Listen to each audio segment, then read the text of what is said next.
I thought 3 years with someone meant you knew them.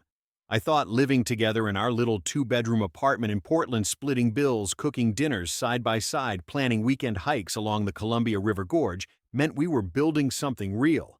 I thought a lot of things about Jessica, but I never thought silent treatment could be used as a weapon until the day she blocked me to teach me a lesson. What she did not know was that I was about to teach her one right back. Before I tell you what happened next, I would love to know where you are watching from. Drop your city in the comments below. And if you have ever dealt with someone who used the silent treatment as manipulation, hit that like button. You are going to want to see how this story ends. Make sure you subscribe because I share real stories about real situations. And trust me, this one gets intense. Now let me take you back to where it all started. Jessica and I met in late 2021 at a coffee shop downtown. She was ordering some complicated drink with oat milk and extra foam, and I was behind her in line, probably looking half asleep, because I had pulled an all-nighter finishing a project for the graphic design agency where I work. She turned around, smiled, and said something about how I looked like I needed caffeine more than she did. That smile got me. We started talking, exchanged numbers, and within a month, we were inseparable. By the spring of 2022, we decided to move in together. The apartment was perfect for us. Third-floor corner unit with windows that looked out over the Willamette River. I covered the rent since I was making decent money at the agency, and Jessica chipped in for utilities. She worked as a marketing coordinator for a tech startup, and her schedule was flexible, so she was usually home before me. We fell into this comfortable rhythm. I would get home around 6:30, and she would have music playing, maybe something simmering on the stove. We would cook together, talk about our days, watch shows curled up on the couch. On weekends, we would drive out to the gorge hike for hours and come back tired and happy. It felt stable. It felt like we were building towards something. I started thinking about the future, about maybe proposing in a year or two. My mom kept asking when she would get to meet Jessica officially, and I kept saying soon. Everything seemed fine. Better than fine, actually. Until it was not. The first time it happened was over something so small I almost laughed it off.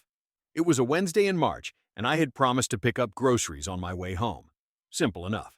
Except I got caught up in a meeting with a client that ran late, and by the time I left the office, I was exhausted and just wanted to get home. I completely forgot about the groceries. When I walked through the door, empty-handed, Jessica looked at me, looked at my empty hands, and her face just fell. I apologized immediately, said I would go back out, but she held up her hand and said, "Forget it." Then she walked into the bedroom and closed the door. I figured she needed space to cool off. Fair enough. I ordered takeout, ate alone, and assumed we would talk it through in the morning. But when I woke up the next day, she was already gone. I tried texting her to apologize again. The message turned green. Not delivered. I called. Straight to voicemail. I checked Instagram, Facebook, everything. Blocked. Completely blocked. I spent that entire day confused and a little panicked. Had I missed something bigger? Was this about more than just groceries? I went home that evening and she was there sitting on the couch like nothing had happened. I asked her what was going on, and she looked at me calmly and said, "I needed you to understand how it feels to be ignored." I told her I had not ignored her, I just forgot something, and she shook her head. "You forgot me, Donald. So I made sure you felt what that was like." I apologized again. I promised I would be more careful. She unblocked me, hugged me, and said she just wanted me to take her seriously. I thought that was the end of it. I thought it was a one-time thing, maybe just her way of expressing how hurt she felt. I was wrong. A month later in April, I went out for drinks with a few coworkers after a particularly brutal week. We hit a bar near the office, nothing crazy, just beers and venting about deadlines. I texted Jessica to let her know I would be home a little late. She responded with a thumbs up. I figured everything was fine. I got home around 10 and the apartment was dark. She was in bed, back turned to me. I whispered that I was home, but she did not respond. The next morning, blocked again. Phone, social media, everything. This time it lasted 3 days. When she finally unblocked me, she said I should have asked her permission before going out. I tried to explain that I did not think I needed permission, that I had told her where I was, but she cut me off. "You do not get it, Donald. You made plans without considering how I would feel sitting here alone. You need to learn to prioritize me." I started walking on eggshells after that. I would check in, constantly ask before making any plans, keep my phone volume up at all times in case she texted. But it kept happening. In May, I did not respond to one of her messages for 2 hours because I was in a client presentation. Blocked for 5 days. She said I needed to learn that she came first even during work. My coworker Marcus noticed I was stressed. He asked what was going on, and I tried to brush it off, said Jessica just had strong emotions. He raised an eyebrow and said, "Dude, that does not sound normal." I defended her. I made excuses. I told myself she just needed reassurance that maybe I was not being attentive enough. But deep down, this gnawing feeling of anxiety started growing. I felt like I was constantly one mistake away from being cut off. It was exhausting. Then came June. I told Jessica I was thinking about flying to Michigan to visit my family for a long weekend. She immediately tensed up. "You want to go alone?" I said yes, that it was just a quick trip to see my parents and my younger brother, nothing big. She got quiet, and I knew what was coming. Sure enough, the next day blocked. But this time she did not unblock me after a few days. This time the silence stretched on. 1 day, 2 days, a week, 10 days. The first week of being blocked was surreal. Jessica still lived in the apartment. I would see signs of her, her coffee mug in the sink, her shoes by the door, her laptop on the dining table. But I never saw her. She timed everything perfectly. She would leave for work before I woke up and come home after I'd gone to bed. If I tried to stay up to wait for her, she would just not come home at all. I had no idea where she was staying on those nights. I left notes. I taped them to the bathroom mirror, the fridge, the coffee maker. "Can we please talk?" "I am sorry. Let us work this out. I miss you." Nothing. No response. No acknowledgement. It was like I was living with a ghost. By day 8, I was losing my mind. I could not eat. I could not focus at work. I kept checking my phone every 5 minutes, hoping to see that she had unblocked me, that maybe this nightmare would end. I felt pathetic. But more than that, I felt angry. Angry at myself for letting it get this far, and angry at her for doing this to me. Then I made a mistake. I went on social media. I scrolled through our mutual friends' stories, and there she was, tagged in a post at some trendy brunch spot downtown less than 3 blocks from our apartment. She was smiling, laughing, surrounded by friends. She looked happy, completely unbothered. Meanwhile, I was sitting at home drowning in guilt and confusion, and she was out having mimosas. That was when my phone rang. Marcus. I almost did not pick up, but I needed to talk to someone. He did not waste time. "Man, I need to tell you something, and you are not going to like it." I braced myself. He said he had run into Jessica the night before at a bar. She was with a group of friends, and he overheard her talking. She was telling everyone that I was controlling, that I did not give her space, that she was teaching me a lesson. Marcus said she laughed and said, "He will come crawling back. He always does." I felt like someone had punched me in the chest. All this time I thought she was hurting. I thought maybe she needed time to process. But no. This was a game to her, a power play. She was not sitting at home missing me. She was out with friends painting me as the bad guy, enjoying watching me suffer. That night, I sat alone in the apartment with all the lights off. I replayed the entire relationship in my head.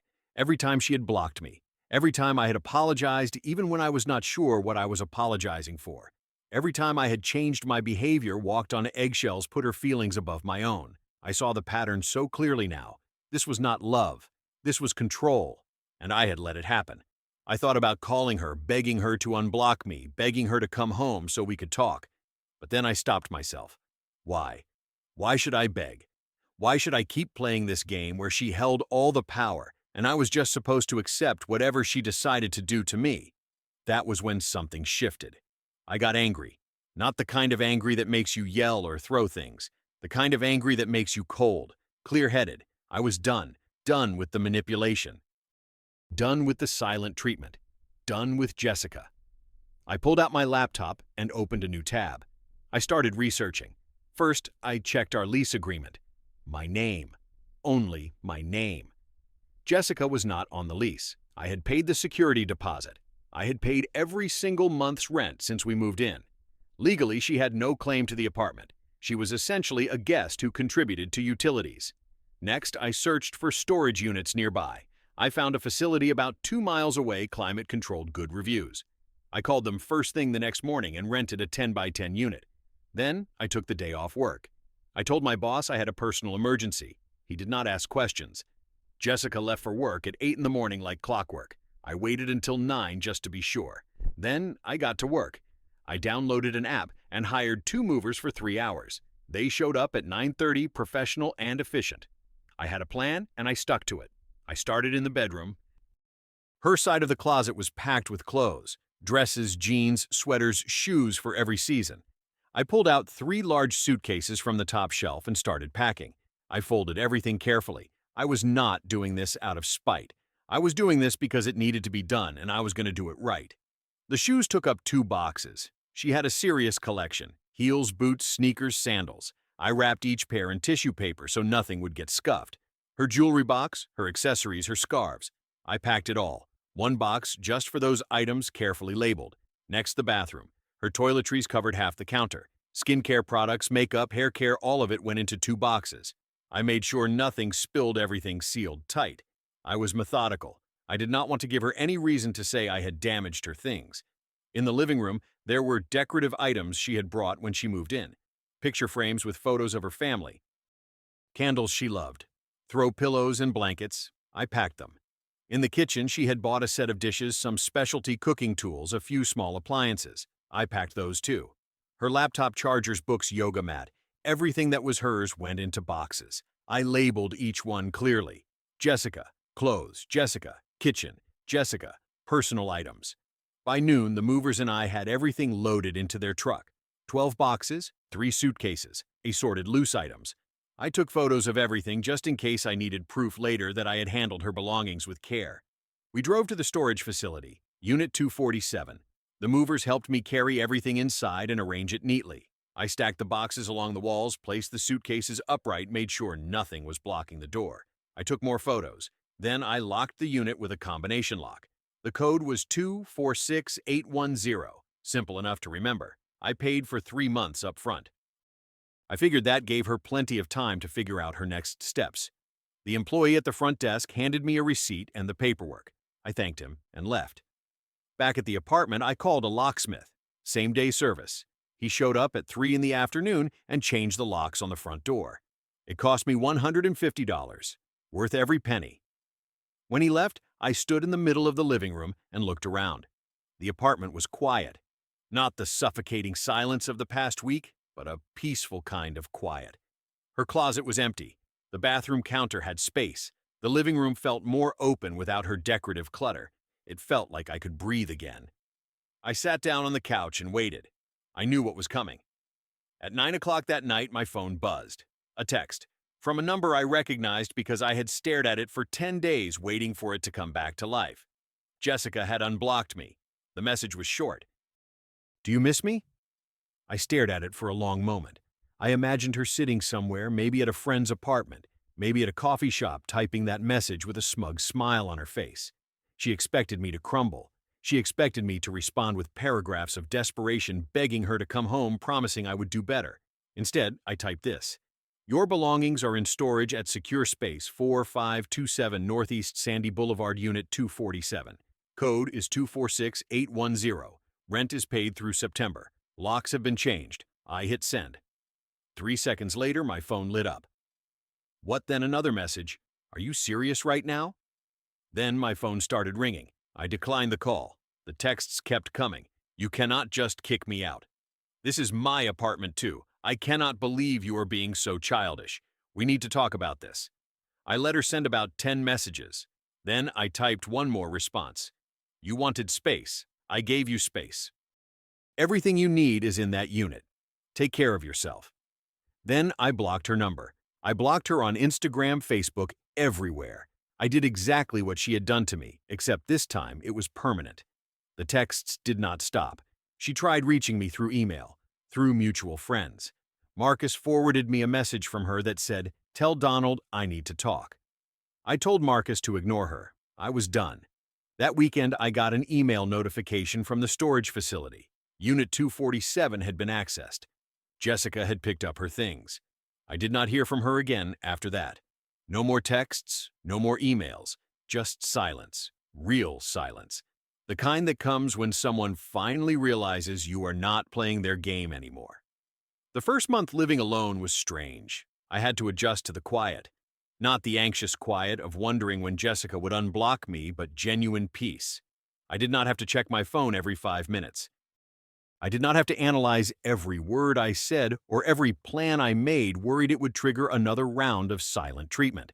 I could just exist. I started building new routines. I would wake up, make coffee, sit on the balcony, and actually enjoy my morning instead of bracing for conflict. After work, I went to the gym. I had stopped going regularly when I was with Jessica because she would get upset if I was gone too long. Now I could go whenever I wanted, stay as long as I needed. On weekends, I called up friends I had not seen in months. I went hiking. I went to bars. I did things I had stopped doing because Jessica made me feel guilty for having a life outside of her. Marcus noticed the change immediately. "You seem lighter, man," he said one day over lunch. Like a weight got lifted. He was right. I had been carrying the weight of constant anxiety for so long, I forgot what it felt like to relax. I slept better. My work improved. My boss even commented that my recent designs were some of my best. Creativity flows better when you are not constantly stressed. But Jessica did not give up easily. 2 weeks after I moved her stuff out, Marcus texted me, "Dude, Jessica is in the parking lot at work. She is asking people where you are." I looked out the window and saw her car. She was leaning against it, arms crossed, staring up at the building. I did not go down. I stayed at my desk and kept working. She waited for an hour. Then she left. A few days later, I got a letter in the mail, handwritten. I recognized her handwriting immediately. I almost threw it away without reading it, but curiosity got the better of me. I opened it. The letter was long. Pages of her explaining how she realized she had made mistakes, how she wanted to work on communication, how she missed what we had. She said she understood why I was upset, but that we could get through this if we just talked. She ended it with, "I still love you, Donald. Please give me another chance." I read it twice. Then I folded it up and threw it in the trash. It was not that I did not believe she was sorry. Maybe she was. But I knew what she missed. She did not miss me. She missed the control she had over me. She missed having someone who would bend to her will, who would apologize even when he did nothing wrong, who would accept being punished whenever she felt like it. That was not love. That was manipulation. And I was not going back to it. The letter was her last attempt. After that, silence. Real, genuine silence. And for the first time in months, I felt at peace. I started seeing a therapist. I know that sounds dramatic, but I needed to process what had happened. I needed to understand why I let it go on for so long. My therapist helped me see the patterns. She explained emotional abuse, gaslighting, how silent treatment can be a weapon. She validated what I had been feeling but could not put into words. She told me I had every right to set boundaries, to walk away, to protect myself. Hearing that from a professional made something click. I was not overreacting. I was not being childish. I was standing up for myself. Over the next few months, I worked on myself. I read books about healthy relationships. I journaled. I reconnected with hobbies I had abandoned. I learned to recognize red flags early. I promised myself I would never let anyone treat me that way again. 6 months after Jessica and I ended, I was still living in the same apartment. But now, it felt like mine. I had rearranged the furniture, put up new art, made it a space that reflected who I was, not who we were. I started dating casually. Nothing serious. I was not in a rush. But I was more confident now. I knew what I deserved. And the moment I saw any sign of manipulation, any hint of someone trying to control me, I walked away. No second chances. No excuses. Just done. My friends noticed the transformation. I was happier, more present, more myself. Marcus told me he was proud of me, which sounds corny, but it meant a lot. Even my mom, who had never met Jessica, said I sounded better over the phone. Lighter. My career was thriving too. I got a promotion at the agency. More responsibility, more creative freedom, better pay. Life was good.